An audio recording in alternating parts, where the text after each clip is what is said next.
Hello, welcome to week 6 of the Cognitive Psychology module lectures for MSc Psychological Sciences program at University College London. Today, we shall be embarking on a journey where we would look to explore the relationship between cognition and emotion. I work on the experimental psychology and neuroscience of emotion, mental health, arts, and creativity, their interrelationships, and their social and cultural predispositions. My current research domain includes behavioral, brain imaging, and eye tracking based study of emotions in response to complex naturalistic stimuli like films, paintings, photographs, and also face database. So, from the lecture so far, you have got an idea how cognition refers to processes such as memory, attention, language, problem solving, and planning. Although this is not really a definition of cognition, rather a representation of a set of characteristics of cognition which can be expanded, yet there is relative agreement about what constitutes cognition, at least among the cognitive science community. However, the same cannot be said about emotion, the definition of which is far more debatable. And then there are also the differences between emotion, feeling, mood, temperament, personality, affect, valence, and arousal.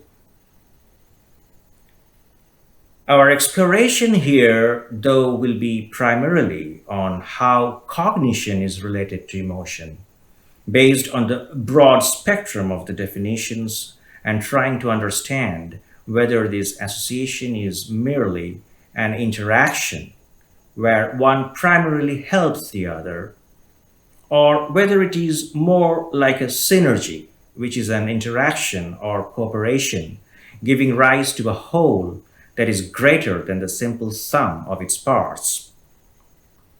We now also know that cognition and emotion coupling occurs through multiple waves of parallel non-hierarchical processing networks which extensively interconnect cortical and subcortical structures. In this discussion, we shall start with the basic attributes of emotions as defined by three pioneers in this field, and then explore how emotions are states intrinsically related to our bodily functions, which in turn can affect perceptual saliency, decision making, memory, and prioritize our executive functions and processes. We shall be discussing some famous experiments done in this field, discuss some fascinating case studies that highlight the relationship between cognition and emotion, show ways by which we can now induce cognitive emotion regulation, and finally try to appreciate the fact how efficient we are in social appraisal because of this cognition emotion synergy. However, I won't be referring to the existing literature, studies, and concepts with the help of written texts or by presenting slides, but the approach will be a little bit different. I shall be presenting an audiovisual film which I prepared, actually edited from various sources. This is actually my effort to explore the fact whether a lecture on the interrelationship between cognition and emotion can be best presented by offering an emotionally laden audiovisual experience where particular attention is paid to the audio and visual presentation of the material to improve comprehension and retention of fundamental ideas. What triggers your emotion is a very fast process that is totally out of consciousness. You have what I think of as a scanner that's continually looking in the environment for things that resemble what has triggered your emotions in the past. Either the long ago past, your ancestral past, that which you've inherited, or what you've learned in the process of growing up. What you learn in the process of growing up becomes as automatic as what you inherit innately. So this automatic process occurs in less than a 25th of a second. Think of a near-miss car accident. If you thought about what to do, you'd be dead. I'm saying, look, feelings are not the exact production only of the brain. They're produced by a cooperation between the brain and the body. The brain is, in the end, a servant of the body, not the body a servant of the brain. We very often have the relationship wrong. Emotions are not built into your brain from birth. They are built by your brain in specific situations from a set of basic ingredients. You have a predicting brain, a body that causes you to feel affect, and a set of shared concepts that are absorbed into your brain as it develops throughout your lifetime.